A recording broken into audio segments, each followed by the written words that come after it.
few years ago, something very strange happened with my best friend. I was 15 years old at the time. One night, I decided to sleep over at my friend's house in Manchester. After watching scary movies all night, we were in the mood to do something exciting.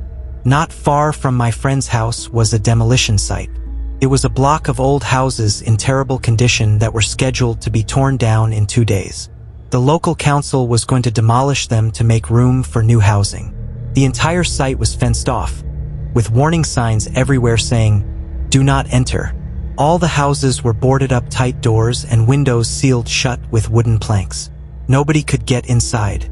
We decided to walk around the old block and take some photos. My friend knew a spot where we could get close to the fence. When we got there, we saw that every house was completely boarded up. Then we noticed one house with a window on the second floor that wasn't boarded up very well. We could see into the dark room through a gap in the boards. I took a photo with my digital camera. Later, when we got back to his house, we looked through the pictures we'd taken. Suddenly, we came across the photo of that window. In the image, we saw a woman dressed in a brown raincoat. She had pale white skin and long black hair. She looked incredibly sad, just standing there in the empty room.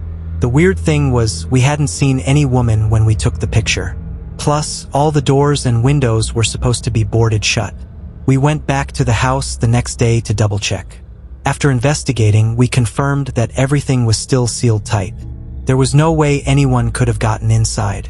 But that woman was definitely in our photograph.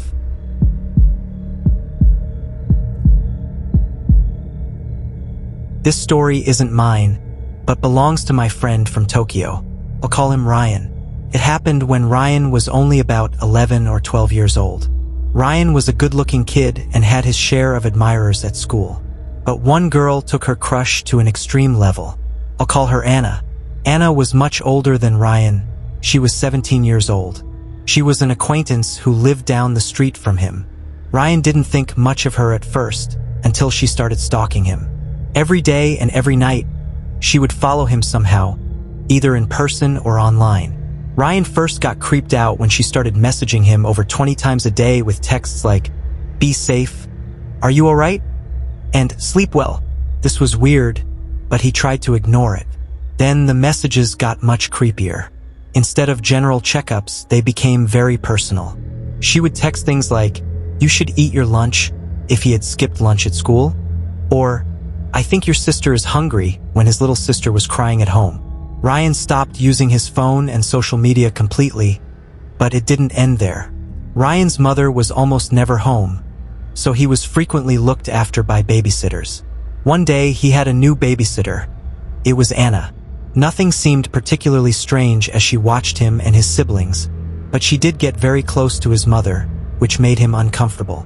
One day at school, Anna approached Ryan and told him that his mother would be out of the country for a week.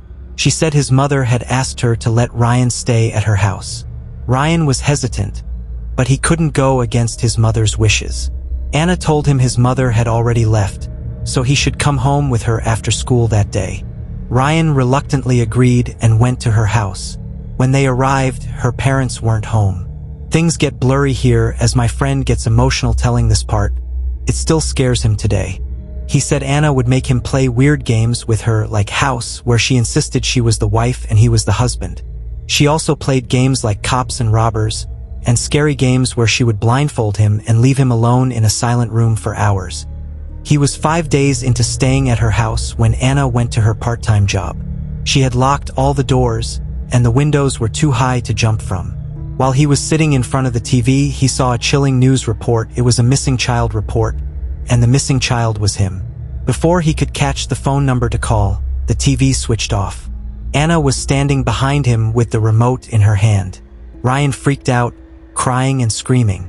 Anna tried to hold him, but he managed to break free just in time to open a window and cry for help.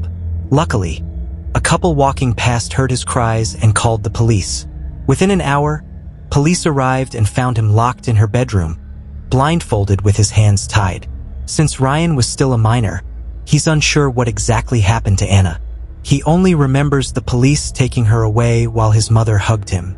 He moved to Australia after this incident and hasn't seen his kidnapper since. He still gets scared when he hears her name.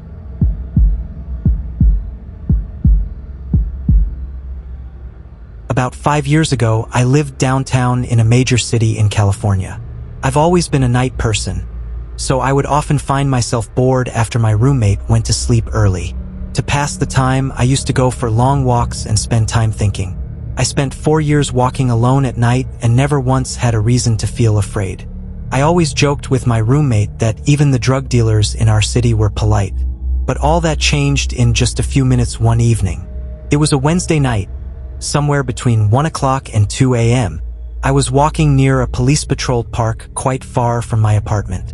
It was a quiet night, even for a weeknight, with very little traffic and almost no pedestrians. The park was completely empty, as it usually was. I went down a short side street to loop back toward my apartment when I first noticed him. At the far end of the street, on my side of the sidewalk, was the silhouette of a man dancing. It was a strange dance, similar to a waltz, but he finished each movement with a forward nod and stride. He was walking straight toward me. Thinking he was probably drunk, I stepped as close as I could to the road to give him most of the sidewalk to pass by. The closer he got, the more I realized how gracefully he was moving. He was very tall and thin, wearing an old suit. He danced closer until I could make out his face. His eyes were wide open and wild, his head tilted back slightly, looking up at the sky. His mouth was formed into a painfully wide cartoon smile. Between the crazy eyes and that smile, I decided to cross the street before he got any closer. I took my eyes off him to cross the empty street. When I reached the other side and glanced back, I stopped dead in my tracks. He had stopped dancing and was standing with one foot in the street, perfectly parallel to me. He was facing me but still looking skyward, that wide smile still on his lips. I was completely unnerved. I started walking again but kept my eyes on him. He didn't move. Once I had put about half a block between us, I turned away for a moment to watch the sidewalk ahead of me. The street was completely empty. Still feeling uneasy, I looked back to where he had been standing. He was gone. For a brief moment, I felt relieved, until I spotted him again. He had crossed the street and was now crouched down in the shadows. I couldn't tell for sure due to the distance, but I was certain he was facing me. I had only looked away for maybe 10 seconds, so he must have moved very fast. I was so shocked that I just stood there staring at him. Then he started moving toward me again. He took giant, exaggerated tiptoe steps like a cartoon character sneaking up on someone, except he was moving very quickly.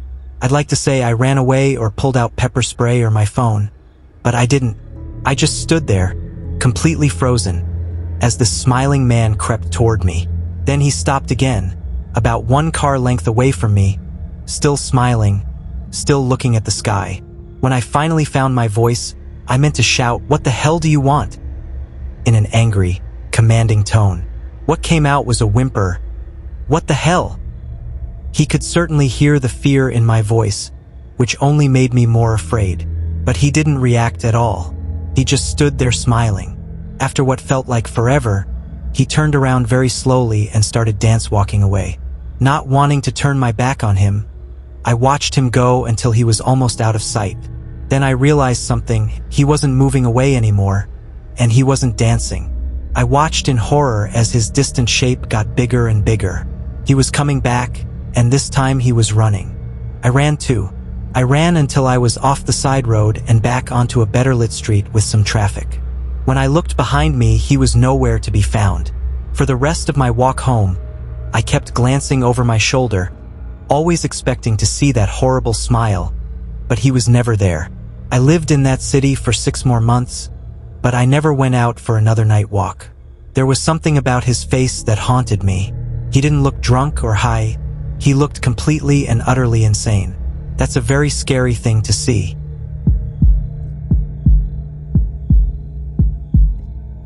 In the mid-80s, my mom worked as a house cleaner in rural Australia.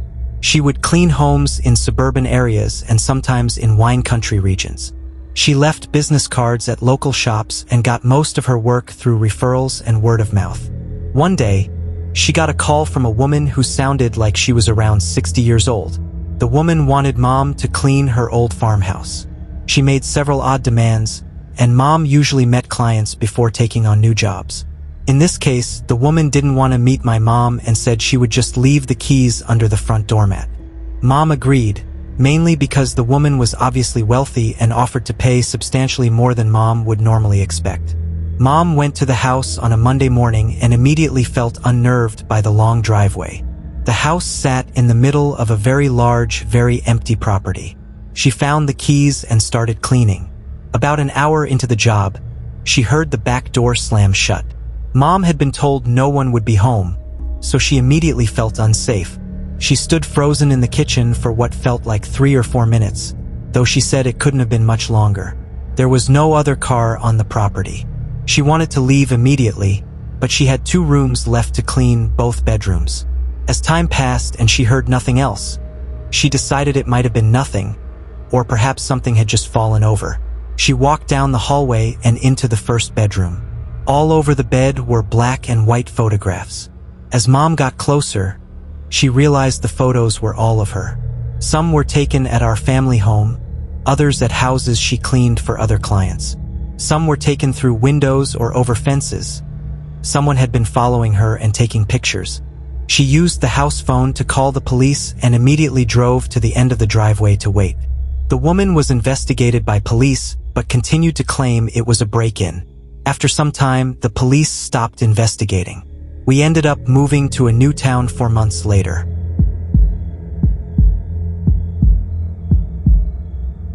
I'm 22 years old, and this happened a year and a half ago. I had just moved into my first apartment in Birmingham and was still in the process of settling in. The door to my apartment locks automatically when closed, so I had to go downstairs to the main entrance to get my mail.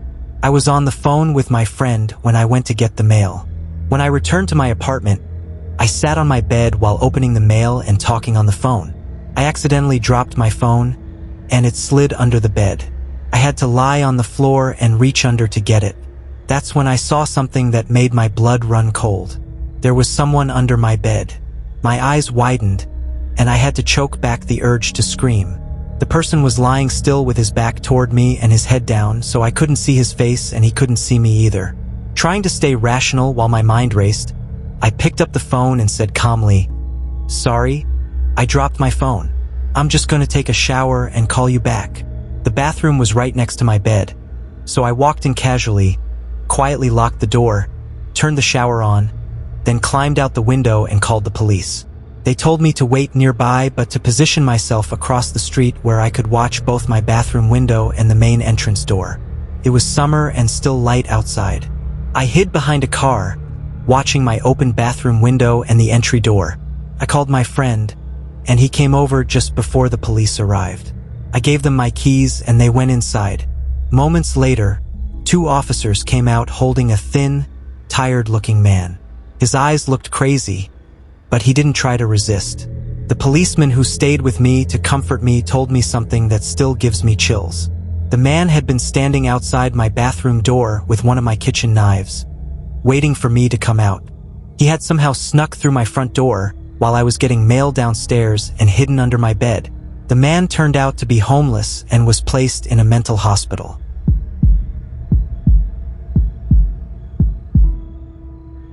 When I was 21, my girlfriend and I went to stay at my family's vacation cabin in the mountains of Colorado. We were there during a snowstorm, sitting on the couch next to the heater, watching late-night TV. We were surrounded by forest in all directions, and the only thing protecting us from outside was a wooden door with a broken lock. The last time my grandparents had been up there, my grandpa had put some cinder blocks by the door as a temporary barrier, since the door opened inward anyway. While we were watching TV, my girlfriend started shaking me, saying she heard something outside. I assured her it was probably just a deer or bear, but 5 minutes later, I heard it too. I muted the TV so we could listen better. It sounded like someone was messing around in the small lawnmower shed outside. My car was parked outside with all the interior lights on, so if anyone was out there, they knew we were inside. My girlfriend wanted me to go outside and check, but I told her she was crazy if she thought I was going out there. The sounds stopped, and there was nothing but the storm outside. After a few minutes, I felt safe enough to turn off the inside lights, open the blinds, and take a quick look outside. It was too dark to see anything, so I turned on the porch light. I could see a good portion of the front yard, and there were footprints in the snow. Not animal tracks, clearly human shoe prints heading toward the backyard. I went to open the curtains at the back window, and when I did, I felt the urge to scream. But my girlfriend screamed first. Even though there were no lights in the backyard, we could clearly see a man dressed in all black, wearing a Guy Fawkes mask, facing our window. I immediately shut the blinds and told my girlfriend to hide in the bedroom while I grabbed my grandpa's hunting rifle from the closet. I pushed the cinder blocks and other heavy objects against the door as a barricade, shut all the blinds and lights, and went to hide with my girlfriend in the corner of the bedroom. Then came a bang at the front door. He was trying to break it down. I don't think he even tried the doorknob, but it didn't matter either way. After a few failed attempts to break down the door, the man finally gave up. I stayed awake all night with the gun by my side while my girlfriend slept. We packed up and left first thing in the morning. The scary thing was, there was a fresh set of footprints leading from the front window out into the woods. I haven't been back there since, but my grandparents have. They said there was no sign of a break-in or anything missing. I don't plan on ever going back. Back when my grandma was still alive, I would walk down the block to her house in Portland every day to help with various chores. There was this one day when I walked over at my usual time and decided to let myself in. I was surprised to find she had left the door unlocked. She was a very paranoid old lady and normally kept everything locked tight. I could see her bedroom door was open upstairs, and I heard her opening and closing drawers and cabinets. I walked upstairs calling "Grandma." As I got about 5 feet from her bedroom door, she suddenly slammed it shut. I knocked, asking if everything was all right. At that exact moment, my cell phone began to ring. It was my grandma's phone number calling me. I was completely confused but answered anyway. My grandma was on the other end, telling me not to come over that day because she was walking to her senior center. I felt my heart skip a beat as she told me this. I hung up before she could say anything else. Staying silent, I knew exactly what was happening. I played dumb and said loudly, "Okay, Grandma, I'll be downstairs," then made my way to the kitchen to grab a knife and dial 911. It remained completely quiet in the bedroom. When the police arrived, they burst into the bedroom, and the loud, sudden sound of a gunshot caught me off guard. When the paramedics wheeled out the intruder, I recognized the man's face. It was my grandma's next-door neighbor. Apparently, he had seen my grandmother leave the house and broken in to look for jewelry. When police broke into the bedroom, they found him hiding next to the door with a large knife in his hand. If I had walked into that bedroom, I would have been as good as dead.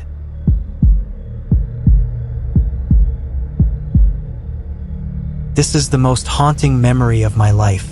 My wife and I were coming home from dinner in Seattle, and as soon as we stepped out of the car, we noticed our front door was wide open. I told my wife to wait outside while I ran inside. I went straight upstairs to our bedroom where I kept the shotgun. I loaded it and searched every single room upstairs. No sign of anyone. I checked the main floor, then the basement. There was no sign of anyone, and nothing seemed to be missing or moved. I called the police, and when they arrived, I explained what happened. They investigated some rooms upstairs and the basement but found nothing. They kept asking if we were positive we had shut the door when we left. I started having doubts myself, but my wife remained confident that we had locked up properly. The police seemed convinced that if someone had broken in, they didn't stick around long, since there were no signs of burglary. My wife was terrified, crying that she wasn't comfortable being in the house. I did my best to comfort her, assuring her that whoever had broken in must have left quickly. I finally fell asleep after hours of tossing and turning, but my sleep was immediately cut short by my wife's terrifying scream. I looked at her, and she was staring intensely at our bedroom closet. It hit me like a punch to the gut. I had forgotten to check the walk-in closet. I looked over and saw, for just a brief second, a man poking his head out before quickly closing the closet door. Within 5 seconds, I had the shotgun loaded and cocked it to let the intruder know I was armed. I screamed for him to come out. The closet door opened, But instead of surrendering, he made a mad dash for the front door. I could have shot him, but I didn't have it in me. He was never caught, got away scot-free. I think having that gun saved us from a terrible fate. About a year ago, while still living with my parents in Denver, I started experiencing weird things in my bedroom. While lying awake in bed late one night, I heard a creaking sound coming from across the room. My closet door had somehow opened by itself. I got up to check and found myself looking inside the closet, even though I was 26 years old. Of course, there was nobody inside, so I shut the door and went back to bed. Later that same night, I heard rumbling, rattling noises coming from above the ceiling. It sounded like something moving around in the air ducts. It was a very strange sound, but as soon as it stopped, I kind of forgot about it and fell asleep. In the morning, I told my dad about the sounds in the attic, but he didn't seem interested or take me seriously. That night, I lay in bed awake again when the slow creak of the closet door opening broke the silence. This time, I felt genuinely afraid. I knew the door had been completely shut. It would take someone turning the doorknob to push it open. I took an extra careful look inside the closet, even though it wasn't very big and there wasn't anywhere someone could hide. I convinced myself it was a broken doorknob or something. That night, I heard the rattling sounds from the ceiling again, exactly like the previous night. The next morning, I convinced my dad to look at my closet door. He quickly determined the door was fine. When closed, he pulled on it and it showed no signs of coming loose. He suggested I was simply leaving the door unlatched, but I knew I wasn't.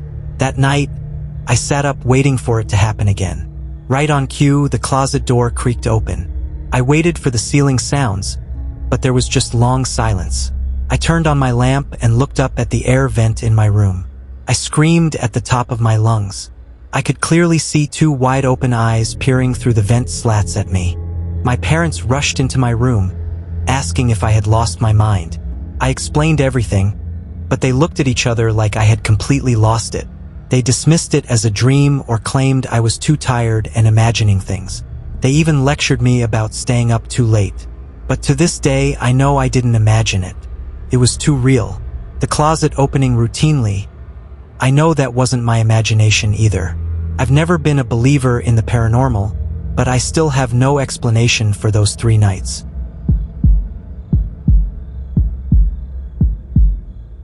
I live in upstate New York with my wife and kids. There's a small lake about a quarter mile from our backyard. I used to take my kids down there swimming all the time, up until last week. Now I'm never letting them go down there again. I haven't told anyone about this for fear of sounding crazy. Last Saturday, we went to the lake and set up our chairs on the sandy shore. It's like having a private beach in our backyard. My wife and I sat in our beach chairs enjoying the sun while our kids, ages 6 and 8, splashed around in the water. I always tell them not to go too deep since they're still young. We had been there for about 2 hours when my wife got tired and decided to walk back home. I agreed to stay with the kids a little longer since they were having so much fun. The sun was starting to set, and I was getting tired too. The kids were going a little too deep, so I called for them to come back closer to shore. They couldn't hear me, so I stood up and got closer to the water. Before I could call them again, I noticed something in the water. It looked like a black, round object, and it was moving closer to my kids. I ran into the water toward my children, calling them to get out. When they got close enough, I physically dragged them out myself. When I turned back to look at the water, the object was gone. My kids were confused, but I didn't know what to tell them, so I just said it was time to go home. We packed up and walked back to the house, but I felt very uncomfortable about what I'd seen. That thing looked like no sea creature I'd ever heard of. When we got home, dinner was waiting, but I ate very slowly, thinking about the object in the water and whether I should tell my wife.